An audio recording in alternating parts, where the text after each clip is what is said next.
नमस्कार, स्वागत है आपका अभी तक इंडिया में। मैं हूं आपके साथ नीलम शर्मा। शुरुआत इस वक्त की सुर्खियों से। विगत मंगलवार को क्रांति सेना कार्यकर्ताओं द्वारा नगर में मेहंदी लगाने वाले युवकों की जांच पड़ताल करने के बाद बुधवार को एक व्यक्ति द्वारा कराया गया संगठन के 11 पदाधिकारियों एवं 20-21 कार्यकर्ताओं पर मुकदमा दर्ज। गुरुवार को मुजफ्फरनगर की खतौली पुलिस ने एक अवैध शस्त्र फैक्ट्री का भांडाफोड़ करते हुए एक व्यक्ति को मौके से किया गिरफ्तार। गुरुवार को मिशन रोजगार के तहत जनपद में 9 शिक्षकों को किया गया नियुक्ति पत्रों का वितरण। गुरुवार को मुजफ्फरनगर के नई मंडी क्षेत्र में नगर पालिका सभासद के प्रतिष्ठान पर प्रारंभ हुआ 7 दिवसीय मतदाता जागरूकता कैंप। गुरुवार को सपा कार्यालय पर हुआ सपा पिछड़ा वर्ग प्रकोष्ठ की समीक्षा बैठक का आयोजन। गुरुवार को सहारनपुर के नागल में हुआ समाजवादी पार्टी की चिकित्सा प्रकोष्ठ की जनपदीय कार्यकारिणी का गठन। विगत मंगलवार को मुजफ्फरनगर में हिंदूवादी संगठन क्रांति सेना कार्यकर्ताओं द्वारा तीज के अवसर पर मेहंदी लगाने वाले मुस्लिम युवकों को चिन्हित कर दंडित करने के उद्देश्य से नगर में एक अभियान चलाया गया था, जिसके विषय में संगठन पदाधिकारियों का कहना था कि मेहंदी लगाने के साथ साथ नगर के ब्यूटी पार्लरों में काम करने वाले मुस्लिम युवक इस कार्य की आड़ में लव जिहाद के मिशन को अंजाम दे रहे हैं। हालांकि इस दौरान संगठन कार्यकर्ताओं को कोई भी मुस्लिम युवक मेहंदी लगाता हुआ नहीं मिला था। गुरुवार को इस मामले में नाटकीय मोड़ तब आया जब नगर कोतवाली क्षेत्र के एक व्यक्ति द्वारा क्रांति सेना के 11 पदाधिकारियों एवं 20-21 अज्ञात कार्यकर्ताओं पर उसका मेहंदी का ठेला पलटने के साथ साथ उसे जान से मारने की धमकी भी देने का आरोप लगाते हुए नई मंडी कोतवाली में मुकदमा दर्ज करा दिया गया। इस मामले में पीड़ित द्वारा लिखवाई गई रिपोर्ट के अनुसार क्रांति सेना के आरोपी पदाधिकारी एवं कार्यकर्ताओं ने जानसठ रोड पर एमडीए कॉलोनी के कोने पर उसके द्वारा लगाया गया मेहंदी का ठेला यह कहते हुए पलट दिया कि मंडी में उनके बताए गए स्थान पर ही ठेला लगेगा तथा आरोपी पीड़ित को जान से मारने की धमकी देते हुए मौके से फरार हो गए। बुधवार को दर्ज कराए गए इस मुकदमे की भनक जब गुरुवार को संगठन पदाधिकारियों को लगी तो उनका कहना था कि यह सब सत्ताधारी पार्टी के नेताओं के इशारे पर हो रहा है, क्योंकि उनका संगठन सत्ताधारी भाजपा के चेहरे से हिंदूवादी पार्टी का नकाब उतारते हुए उनकी हिंदू विरोधी नीतियों को उजागर कर रहा है और इसी कारण से सत्ताधारी पार्टी के नेताओं के इशारे पर ये झूठा मुकदमा दर्ज कराया गया है। दरअसल क्रांति सेना का मानना है कि जो करवा चौथ या तीज आदि पर मेहंदी वगैरह का कार्यक्रम होता है उसमें अधिकांश लड़के मोमडन होते हैं जो मेहंदी लगाने का कार्य करते हैं। पहले होता भी रहा, लेकिन जब इसको संज्ञान में लिया गया तो इसके खिलाफ एक मुहिम चलाई गई क्रांति सेना द्वारा कि मोमडन लड़कों के द्वारा मेहंदी ना लगाई जाए। दुकानदारों को समझाया भी गया और पिछले साल व्यापारियों ने सहयोग किया। कोई भी मोमडन लड़का किसी दुकान पे नहीं था। कोई चोरी छुपे हो तो बात अलग है, लेकिन सार्वजनिक रूप से कोई लड़का ऐसा नहीं मिला। कुछ राजनीतिक दल इसका विरोध कर, अब ऐसा है, जितने राजनीतिक दल हैं सब मुस्लिम तुष्टीकरण की नीति पर कार्य कर रहे हैं, चाहे उसमें बीजेपी हो, सपा हो, कांग्रेस हो, लोकदल हो। तमाम पार्टियां मुस्लिम तुष्टीकरण की नीति पर कार्य कर रही हैं और उन्हें लगता है कि इस तरह के काम से उनका वोट बैंक उनसे दूर भाग जाएगा और यही कारण है वो आलोचना भी करते हैं। और जो अभी कल रात मुकदमा दर्ज हुआ है ये तो केवल एक बहाना है, लेकिन जिस तरीके से क्रांति सेना भाजपा की हिंदू विरोधी नीतियों के खिलाफ कार्य कर रही है, उनकी जो कथित हिंदूवादी नीति है उनका विरोध में धरने प्रदर्शन आवाज़ उठा रही है, ये सब बीजेपी के नेताओं के इशारे पर सब काम हुआ है। जो ये मुकदमे दर्ज हुए हैं कल रात, ये भी इसमें सत्ताधारी पार्टी का पूरा हाथ है। तो क्या कहेंगे आप? हिंदूवादी का जो हिंदोड़ कहना, भाजपा भी कहती थी हिंदूवादी का, जब तक बीजेपी विपक्ष में थी तब तक बीजेपी खुद इस काम को करती थी जो आज हम काम कर रहे हैं, लेकिन चूंकि आज सत्ता में है तो उन्हें इस चीज़ से ऐतराज़ हो रहा है और उन्होंने अभी पिछले दिनों शहनवाज प्रकरण आपने सुना होगा, जिला पंचायत अध्यक्ष के चुनाव में एक गौ हत्यारे का समर्थन लिया गया खुलेआम, और हमारे केंद्रीय मंत्री बाकायदा उस गौ हत्यारे के घर पे बैठकर दावत भी उड़ाते नजर आए। इस तरह एक सलीम जिला पंचायत सदस्य है, दबेड़ी पीठ जिसकी जो चलाता है, उन पर गौ हत्या के मुकदमे हैं और सत्ताधारी पार्टी के जनप्रतिनिधि उनके घर पे मौजूद हैं। तो इसे क्या समझा जाएगा? हम लोगों ने आवाज़ उठाई। वहीं इस पूरे मामले पर एसपी सिटी श्री अर्पित विजयवर्गीय का कहना था कि कुछ समय पूर्व सोशल मीडिया पर एक वीडियो वायरल हुआ था जिसमें इस संगठन के कार्यकर्ता लोगों को धमका रहे थे और इसी के संबंध में एक तहरीर प्राप्त होने पर मुकदमा पंजीकृत किया गया है। ये कल एक सोशल मीडिया पे एक वीडियो वायरल हो रहा था जिसमें जो यहाँ एक कोई संगठन है उसके कुछ कार्यकर्ता लोगों को मार्केट में जाके धमका वगैरह रहे थे। तो उसी संबंध में कल मंडी थाने में एक हमें तहरीर प्राप्त हुई थी और उसी तहरीर के आधार पर हमने मुकदमा पंजीकृत किया और उसी के आधार पर हम आगे की विधिक कार्रवाई। अभी कुछ 10 लोग हैं और उसमें कुछ अज्ञात व्यक्तियों के खिलाफ भी मुकदमा पंजीकृत है। उसको हम जो उसमें संलिप्त थे उन सब पे हम आगे तहरीर किसके द्वारा दी गई है? वहाँ जो मार्केट में है उन्हीं के कुछ लोगों ने मिलकर एक तहरीर दी थी जिसमें हमने मुकदमा पंजीकृत। ये आप एफआईआर की कॉपी देख सकते हैं, उसमें सारी धाराएं हैं। वहीं इस संदर्भ में गुरुवार को राष्ट्रीय लोकदल कार्यकर्ताओं का एक प्रतिनिधिमंडल कचहरी स्थित जिलाधिकारी कार्यालय पर पहुंचा तथा समाज में इस प्रकार के कार्य कर विद्वेष फैलाने वाले लोगों को चिन्हित कर उन पर कठोर कार्यवाही करने की मांग एसएसपी श्री अभिषेक यादव के समक्ष रखी। प्रतिनिधिमंडल का कहना था कि कुछ लोग इस प्रकार के कार्य कर जनता को सांप्रदायिक रंग में रंगते हुए जनता का ध्यान मुख्य मुद्दों से भटकाना चाहते हैं, लेकिन उनकी पार्टी इस प्रकार के प्रयासों को कतई सफल नहीं होने देगी तथा ऐसे कार्य करने वाले लोगों को जेल में पहुंचाकर ही दम लेगी। इस संबंध में और अधिक जानकारी देते हुए एक राष्ट्रीय लोकदल पदाधिकारी ने बताया। देखिए, मुजफ्फरनगर के अंदर आप सबको पता है कल हरियाली तीज के दिन तथा कथित अपने आप को समाज का ठेकेदार बनाने वाला कोई क्रांति दल था जिसने समाज के अंदर एक नफरत फैलाने का काम किया, जिसके संदर्भ में हम आज आकर एसपी से मुलाकात की है और जल्द से जल्द उनकी गिरफ्तारी हो। इस पर इसके अलावा भी और भी जो अराजक तत्व हैं जो भाईचारा को बिगाड़ना चाहते हैं और जो मुजफ्फरनगर को दोबारा बदनाम करने की कोशिश करना चाहते हैं, हम उनको ये संदेश देने आए हैं कि यही मुजफ्फरनगर से भाईचारा की जो लहर है वो वापस पूरे प्रदेश में बैठेगी और जो नफरत का कारोबार कर रहे हैं उनको हम बिल्कुल भी सफल नहीं होने देंगे। और इस देश का जो मुद्दा है वो बेरोजगारी, किसान, पेट्रोल और तेल के दाम है, उसको हम ये हिंदू मुस्लिम की नफरत की बाइनरी में नहीं फंसने देंगे। इसी संदर्भ में आज बात की है। 295A के तहत मामला दर्ज किया गया, ऐसा एसपी ने कहा है और अभी तक गिरफ्तारी नहीं हुई, लेकिन उन्होंने आश्वासन दिया है कि वो गिरफ्तारी करेंगे और हम लगातार संपर्क में हैं। अगर वो गिरफ्तारी नहीं करते हैं और इस तरीके के अराजक तत्वों को जेलों में नहीं डालते हैं तो राष्ट्रीय लोकदल से मुजफ्फरनगर ही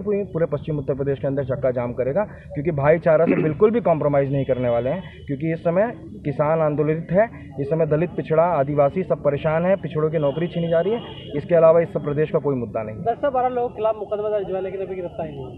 बिल्कुल गिरफ्तारी नहीं हुई है, गिरफ्तारी होनी चाहिए। अगर गिरफ्तारी नहीं होती तो फिर आप लोगों का बिल्कुल गिरफ्तारी नहीं होगी तो मुजफ्फरनगर के अंदर आपको सड़कों पर गाड़ियां नहीं चल पाएंगी, फिर वहाँ आपको आदमी आदमी दिखेंगे। और भाईचारे के लिए हम तो जान देने को तैयार हैं और हमारे कार्यकर्ता जान देने को तैयार है। गुरुवार को मुजफ्फरनगर की खतौली पुलिस ने क्षेत्र में चल रही एक अवैध शस्त्र फैक्ट्री का भांडाफोड़ करते हुए मौके से भारी मात्रा में बने व अधबने तमंचों तथा उन्हें बनाने के उपकरणों के अलावा एक अभियुक्त को भी गिरफ्तार किया है। पुलिस के अनुसार गिरफ्तार अभियुक्त शातिर किस्म का अपराधी है तथा थाने के टॉप 10 हिस्ट्री शीटरों की लिस्ट में शामिल है।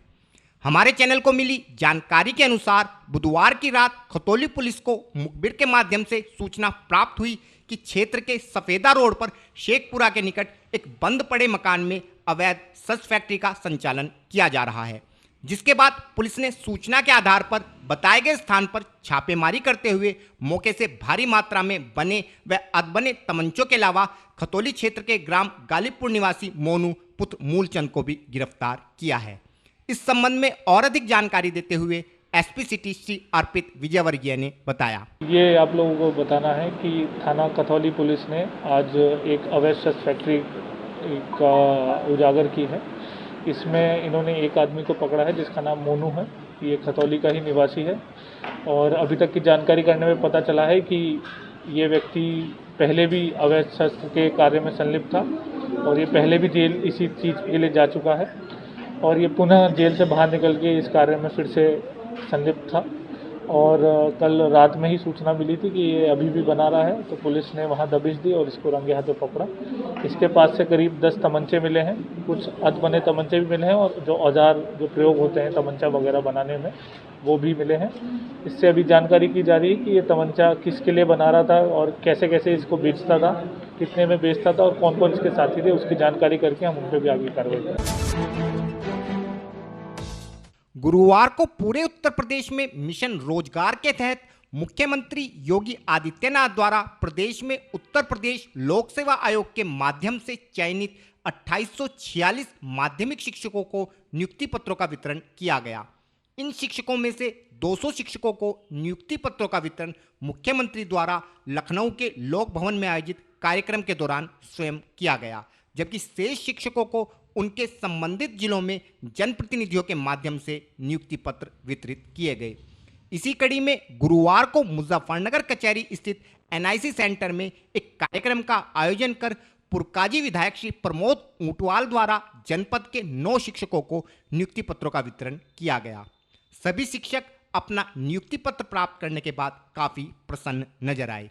इस विषय में और अधिक जानकारी देते हुए एक शिक्षक अंजलि चौधरी ने बताया। जी सर, ये GIC LT ग्रेड के नियुक्ति पत्र और प्रवक्ता के नियुक्ति पत्र दिए गए हैं, जो कि 2017 में जिसका एप्लीकेशन फॉर्म भरा गया था और 29 जुलाई 2018 को इसका जो है वो प्रवेश परीक्षा संपूर्ण हुई थी। तो आज आपको किसके द्वारा नियुक्ति पत्र बांटे? जी, ये हमें विधायक जी के द्वारा और डीप साहब के द्वारा बांटे गए। तो कितने यहाँ पे कितने नियुक्ति पत्र दिए गए हैं? यहाँ पर 9 लोगों को नियुक्ति पत्र दिया गया है। वहीं इस अवसर पर श्री प्रमोद ऊंटवाल का कहना था कि इस शिक्षक भर्ती में पूर्णतः पारदर्शिता के साथ पात्र एवं योग्य अभ्यर्थियों का चयन किया गया है। वह किसी भी अभ्यर्थी द्वारा चयन हेतु कोई भी पैसा नहीं दिया गया है। लोक सेवा आयोग के माध्यम से माध्यमिक शिक्षकों की भर्ती आज माननीय योगी जी जो प्रदेश के मुख्यमंत्री हैं उनको नियुक्ति पत्र दिए। पूरे प्रदेश में निष्पक्षाचार ऑनलाइन के माध्यम से भर्तियाँ हुई हैं, किसी कोई सिफारिश की जरूरत नहीं है। जो शिक्षक काबिल था उसकी भर्ती हुई है। आज प्रदेश में 248 भर्तियाँ हुई हैं।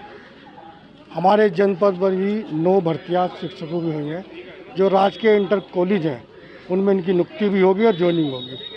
आज निष्पक्ष तरीके से ये भर्तियाँ हुई हैं, कोई इसमें कोई किसी की भी सिफारिश की नहीं, ऑनलाइन इन भर्तियाँ हुई हैं। माननीय मुख्यमंत्री जी ने आज इनको नियुक्ति पत्र बांटे। 9 पत्र हम लोगों के द्वारा दिए गए। गुरुवार को मुजफ्फरनगर के नई मंडी क्षेत्र में नगर पालिका सभासद श्री विपुल भटनागर के प्रतिष्ठान पर 7 दिवसीय मतदाता जागरूकता कैंप का शुभारंभ भाजपा जिला अध्यक्ष श्री विजय शुक्ला द्वारा किया गया। इस अवसर पर भाजपा पदाधिकारियों एवं क्षेत्रवासियों द्वारा श्री विजय शुक्ला को बुके भेंटकर उनका स्वागत किया गया। इस कैंप के माध्यम से 1 जनवरी 2021 को 18 वर्ष की आयु पूर्ण कर चुके युवा अपनी वोट बनवा सकते हैं। वह यदि किसी मतदाता के नाम इत्यादि में कोई त्रुटि है तो उसका संशोधन भी इस कैंप के माध्यम से कराया जा सकता है। इस अवसर पर भाजपा जिला अध्यक्ष श्री विजय शुक्ला का कहना था कि सभी पात्र युवाओं के मत बनवाकर उनकी सरकार में सहभागिता सुनिश्चित करने हेतु पार्टी द्वारा नगर के विभिन्न स्थानों पर इस प्रकार के कैंपों का आयोजन कर लोगों को अपने मत बनवाने हेतु जागरूक किया जा रहा है। इस संबंध में और अधिक जानकारी देते हुए श्री विपुल भटनागर व श्री विजय शुक्ला ने बताया। मुजफ्फरनगर में वोट बनाने का कार्य बहुत तेज़ी से प्रगति पर है। उसी कड़ी में आज भाजपा की ओर से नई मंडी मंडल की ओर से मेरे प्रतिष्ठान पर वोट बनाने के लिए कैंप का आयोजन किया गया, जिसका उद्घाटन हमारे यशस्वी जिलाध्यक्ष श्री विजय शुक्ला जी ने फीता काट कर करा। और इस उपलक्ष्य पर हमने हमारे 2 साथी, एक तो मेरे मित्र पुष्पुरी जी को प्रदेश संयोजक लघु उद्योग प्रकोष्ठ बनाए जाने पर उनको जिलाध्यक्ष जी द्वारा सम्मानित किया गया और आशुतोष शर्मा जी को प्रदेश सह संयोजक व्यावसायिक प्रकोष्ठ बनाए जाने पर उनको भी सम्मानित किया गया। विपुल भटनागर के प्रतिष्ठान पर नई मंडी मंडल के अध्यक्ष राजेश पारासर जी, जिले के सम्मानित पदाधिकारी, जिले के उपाध्यक्ष राजीव जी, जिले के मंत्री सचिन सिंघल जी, जिले में मंत्री रेणु गर्ग जी, आदरणीय सम्मानित पूर्व विधायक अशोक कंसल जी, लघु उद्योग के प्रदेश के संयोजक खुशपुरी जी, क्षेत्रीय सह संयोजक आशुतोष शर्मा जी, पंकज महेश्वरी जी, महामंत्री मंडल के अशोक गर्ग जी, महामंत्री पवन छावड़ा जी, सभासद दल के नेता प्रेमी छावड़ा जी, युवा मोर्चा के नवनीत गुप्ता जी, उपस्थित यहाँ सम्मानित बसवेश्वर दयाल जी, श्यामू दादा जी, विजय प्रजापति जी, बसवेश्वर दयाल जी, यहाँ राजीव गर्ग जी। लगातार 12 अगस्त से अब एक सप्ताह यहाँ वोट बनने का अभियान चल रहा है। जिनकी 18 वर्ष की आयु पूरी हो गई है, उनका आधार कार्ड, उनका पहचान पत्र, उनके 2 फोटो, उनके परिवार का एक, जिनकी वोट बनी हुई है उनकी एक फोटो कॉपी लगाकर फार्म भर के ये फार्म भरे जा रहे हैं और वोट बनवाई जा रही है। अभी तक इंडिया में यहाँ पर रुकते हैं ब्रेक के लिए। ब्रेक के बाद तुरंत लौटेंगे। बने रहिए अभी तक इंडिया सच के साथ। कैल्शियम सिर्फ बोन्स का ख्याल रखता है, आपकी एनर्जी का नहीं। लीजिए रिवाइटल एच वुमन। इसका कैल्शियम आयरन बोन्स मजबूत बनाए, नेचुरल जिनसेंग एनर्जी बनाए रखे दिन भर। सिर्फ मजबूत नहीं, जानदार बनो।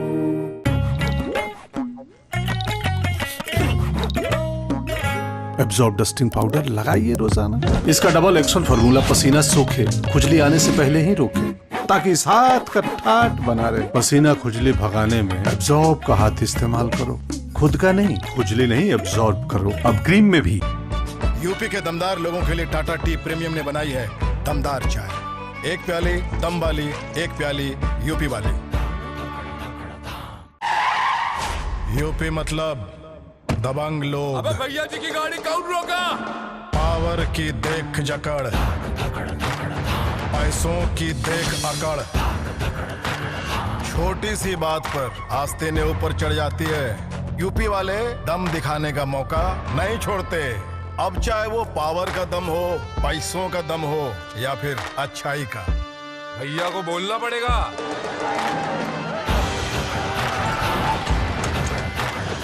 ऐसे ही दमदार यूपी के लिए टाटा टी प्रीमियम ने बनाई है दमदार चाय। एक प्याली दम वाली, एक प्याली यूपी वाली।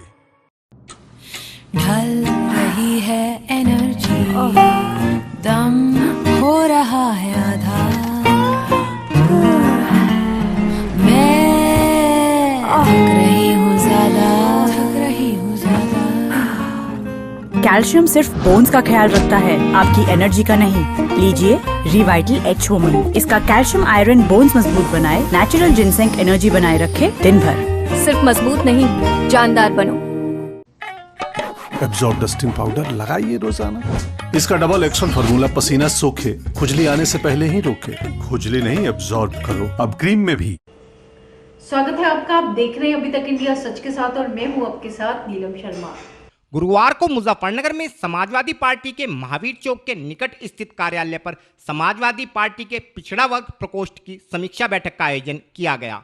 इस बैठक में प्रकोष्ठ के राष्ट्रीय सचिव श्री रमेश प्रजापति व प्रकोष्ठ पदाधिकारी श्री गिरीश माथुरिया के अलावा जनपद के पिछड़ा वर्ग प्रकोष्ठ के सभी पदाधिकारियों एवं कार्यकर्ताओं ने भाग लिया। इस बैठक का उद्देश्य प्रकोष्ठ के जिला संगठन की समीक्षा करते हुए आगामी 2022 विधानसभा चुनाव में पिछड़े वर्ग की महत्वपूर्ण भूमिका के विषय में संगठन कार्यकर्ताओं को अवगत कराना था। पार्टी पदाधिकारियों का कहना था कि देश व प्रदेश में पिछड़े वर्ग का प्रतिशत 54% के लगभग है, जिस कारण पिछड़ा वर्ग किसी भी सरकार के निर्माण में महत्वपूर्ण भूमिका अदा करता है, परंतु हर सरकार द्वारा इस वर्ग की उपेक्षा की जाती है। लेकिन सपा सरकार द्वारा अपने कार्यकाल के दौरान प्रदेश के पिछड़ा वर्ग की 17 जातियों को अनुसूचित जाति में शामिल कर समाज के उत्थान का कार्य किया गया था। इस संबंध में और अधिक जानकारी देते हुए प्रकोष्ठ के प्रदेश महासचिव श्री हरीशचंद्र प्रजापति ने बताया। हरीशचंद्र प्रजापति, प्रदेश महासचिव, समाजवादी पिछड़ा वर्ग प्रकोष्ठ, उत्तर प्रदेश। जी। ये समाजवादी पिछड़ा वर्ग उत्तर प्रदेश की जो जिला इकाई है उसके संगठन की समीक्षा का कार्यक्रम है और इसमें हमारे इस कार्यक्रम में श्री रमेश प्रजापति जी जो हमारे राष्ट्रीय सचिव हैं और पूर्व मंत्री हैं, ये गिरीश मथुरिया जी, मीटिंग किस मामले में होगी? और ये हमारे प्रभारी जी। मीटिंग है पिछड़ा वर्ग को जोड़ना, जगाना और उनके हितों की सुरक्षा करना और जो आगे आने वाला चुनाव है 2022 का, उसमें माननीय अखिलेश यादव जी को मुख्यमंत्री बनाने की तैयारी करना। तो इस कार्यक्रम के लिए हमारी ये बैठक बुलाई गई है। इसमें हमारे जिला अध्यक्ष, पूरा हमारा जिला संगठन है पिछड़े वर्ग का, और पिछड़ा वर्ग ही ताकत है यहाँ की, हमारे उत्तर प्रदेश की और देश की। पिछड़े वर्ग की तादाद 54% है, लेकिन उनकी उपेक्षा होती है। और जब से ये समाजवादी पार्टी ने पिछड़े वर्ग को सम्मान दिया, इसकी 17 जातियों को एससी में शामिल करने का जो कार्यक्रम पिछली सरकारों ने हमारी ने किया है, तो तब से बीजेपी ने नाटक शुरू कर दिया है। वो पिछड़े वर्ग की हितैषी नहीं है। उन्हें 4.5 साल बाद तो उत्तर प्रदेश पिछड़ा वर्ग आयोग गठित करने की याद आई। उन्हें अपनी पार्टी में पिछड़ा वर्ग जो संगठन है वो बनाने की याद आई और उन्होंने पूरी तरह से पिछड़े वर्ग की उपेक्षा की है, जबकि इसी वर्ग ने उनको प्रधानमंत्री और मुख्यमंत्री उत्तर प्रदेश का बनाया था। गुरुवार को सहारनपुर के नांगल में समाजवादी चिकित्सा प्रकोष्ठ के जिला अध्यक्ष डॉक्टर राजेश शर्मा के आवास पर एक बैठक का आयोजन किया गया। इस बैठक में पूर्व विधायक माविया अली व पूर्व प्रदेश सचिव असद जमाल फैजी के अलावा अनेक सपा कार्यकर्ताओं ने भाग लिया। इस बैठक का उद्देश्य समाजवादी चिकित्सा प्रकोष्ठ की नई कार्यकारिणी के गठन के साथ आगामी विधानसभा चुनाव को लेकर पार्टी की रणनीति से कार्यकर्ताओं को अवगत कराना था। बैठक के दौरान डॉक्टर राजेश शर्मा द्वारा डॉक्टर वसीम सिद्दीकी को जिला महामंत्री, डॉक्टर फातिमा को जिला उपाध्यक्ष व डॉक्टर सोवेंद्र कुमार को जिला महासचिव के पद पर मनोनीत किया गया। पार्टी पदाधिकारियों द्वारा सभी नवनियुक्त पदाधिकारियों को उज्जवल भविष्य की शुभकामनाएं देते हुए अपेक्षा की गई कि वे अपने दायित्वों का जिम्मेदारी से निर्वाह करेंगे। इस संबंध में और अधिक जानकारी देते हुए डॉक्टर राजेश शर्मा ने बताया, ये आज हमारी जिला सहारनपुर की चिकित्सा प्रकोष्ठ कार्यकारिणी का गठन हुआ है और इसमें चूंकि मुझे अभी 10 दिन पहले जिलाध्यक्ष मनोनीत किया गया था, उसी के अनुसरण में ये जिला कार्यकारिणी 15 दिन के अंदर गठित करनी होती है। और इसमें हमारे सभी चिकित्सा प्रकोष्ठ के जितने भी सम्मानित चिकित्सक थे उन्हीं को विभिन्न पदाधिकारी जो पद दिए गए हैं, उनमें से वसीम सिद्दीकी हैं जो हमारे जिला महामंत्री बनाए गए हैं। जिला उपाध्यक्ष में डॉक्टर फातिमा जी हैं, डॉक्टर सोमेंद्र कुमार हैं, जिला महासचिव के पद इनको जिम्मेदारी दी गई है और मैं उम्मीद करता हूं कि ये सब लोगों ने दायित्व का निर्वहन करेंगे और हम लोग आने वाले आगामी चुनाव 2022 में माननीय अखिलेश यादव जी के हाथों मजबूत करने का काम करेंगे। खबरें देश की हो, विदेश की हो या हो आपके शहर की, हम रखते हैं हर खबर पर नजर। बने रहिए अभी तक इंडिया सच के साथ। नमस्कार।